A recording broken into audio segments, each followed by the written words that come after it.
गणपतीच्या सारजेला पहिले नमन गणपतीला गणपतीच्या सारजेला पहिले नमन गणपतीला गणपतीच्या सारजेला उंदीर त्यांच्या सेवेला पहिले नमन हो नमन गणपतीला पहिले नमन हो नमन गणपतीला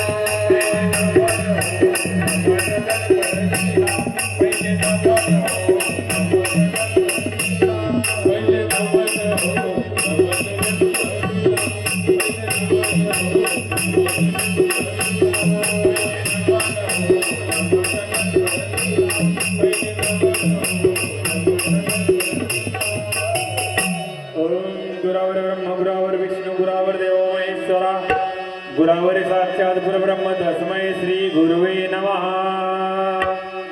डोळ्याला लावा पाणी आम्ही तुमच्या बापावानी. हो गुरु हो हा तुम्ही काय म्हणता आहे? सरस्वती देवीचे स्तोत्र म्हणतो आहे. हे सरस्वती देवीचं स्तोत्र असं नाही गुरु. मग कसे आहे? तुम्ही म्हणता गुरावर ब्रह्म गुरावर विष्णू गुरावर देव महेश्वरा. हो अहो सगळे गुरावर नाही गुरु. नाही, कुणी गरुडावर आहे, कुणी नंदीवर आहे, कुणी वाघावर आहे. तुम्हाला पंचांग कळतं का? तुम्हाला दात्यांचं सांगू की बिगर दात्यांचं सांगू? आम्हाला बोलक्यांचं सांगितलं तरी चालेल. आम्हाला पंचांगाशी घेणं आहे. पंचांग कोणाचं याच्याशी काय घेणं नाही. आमच्या पंचांगानुसार तुम्हाला काय हवंय? मला एक सांगा, एकादशी कधी असते? एकादशी. हो. तुमच्या गावचा बाजार कोणवारी असतो? आमच्या गावचा बाजार गुरुवारी असतो. गुरुवार केव्हा असतो? याला म्हणावं गुरु.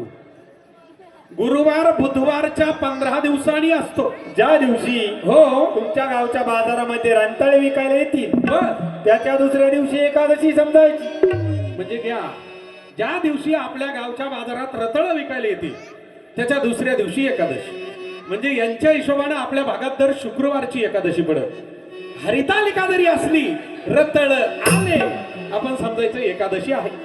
आणि अमावस्या कधी असते? अमावस्या स्पेशल फन आहे का ना यांच्या पंचांगणामध्ये? ज्या दिवशी हो तुमच्या गावामध्ये बर 2 मोटरसायकलीची समोरासमोर धडक होईल त्या दिवशी अमावस्या समजायची. म्हणजे ज्या अंधाऱ्या रात्रीला समोरासमोर धडकाधडकी होईल त्या रात्रीला अमावस्या असते. आणि पौर्णिमा कधी असते? त्याला काय झटका बिटका काय काय? पौर्णिमा कधी असते म्हणजे? अहो पौर्णिमा त्याहून सोपी. कशी? एकाच दिवशी आणि एकाच रात्रीला बर तुमच्या गावामध्ये हो उजेडाच्या 4 चोऱ्या होतील त्या दिवशी पौर्णिमा समजायची. म्हणजे लोड शेडिंग नसताना उजेडाच्या 4 चोऱ्या एका रात्रीला होतील त्या रात्रीला पौर्णिमा असते. याला म्हणावं गुरु. हे ओरिजिनल गुरु नाही तर हे डुप्लिकेट गुरु आहे. यांचं जाणवं बघा, सुंतळी छाप कांद्याचं जाणवं. हंत लावू नको विंटाळ होतो. हंत लावू नको विंटाळ होतो. तर या जानव्याचा उपयोग हे गुरु काय करतात? हल्ली काय झालं, गुरूंचं फार शॉर्टेज आलं. गाव 10 गुरु 1. कुठं कुठं जाईल ते गुरु? जो तोच म्हणतो गुरु आपल्याकडे लवकर या बर कर. गुरु सांगतात अहो माझ्याकडे 17 सत्यनारायण आहे. आपण म्हणतो नाही माझा सुद्धा 18वा घ्या. तसे या डुप्लिकेट गुरुंकडे 47 गावं आहेत. आणि या 47 गावात फिरता फिरता ह्या डुप्लिकेट गुरूंच्या नाकीनऊ येतात. एकदा असेच हे डुप्लिकेट गुरु एका वस्तीवर पूजेला गेले आणि पूजेहून येता येता यांना बारीक मेंढीचं कोकरू सापडलं. यांनी इकडे तिकडे बघितलं. कुणी बघतं का? नाही. लगेच सुंतळी छाप कांद्याचं जानवं काढलं, त्याच्यात कोकरू बांधलं, जोडीत घातलं, लगभग घरी आले. काकूंना सांगितलं म्हणे हे घ्या. आणि याचं काकूंनी बरोबर केलं. ते केल्यानंतर या गुरूंच्या घरासमोरच असं गल्लीमध्ये लग्न होतं. आता लग्नाच्या ठिकाणी गुरूंना बोलवलेलं असतंच. कशासाठी? गुरूंचं महत्वाचं काम असतं मंगल अष्टक म्हणायचं. हे गुरु तिकडे गेले पण यांचं चित्त काय तिथं लागेना. यांना वाटलं आपण ज्याची मेंढी चुरून आणली तो माणूस येतो घोटाळा होतो का काय, आपली चव जाती का काय. तरी सुद्धा सगळं काय आवरलं. नवरदेव नवरीचं आवरलं. गुरुना सांगितलं गुरु करा सुरुवात. गुरुनी मंगल अष्टकाला सुरुवात केली. कशी? स्वस्ती श्री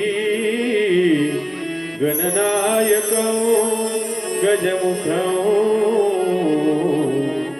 मोरे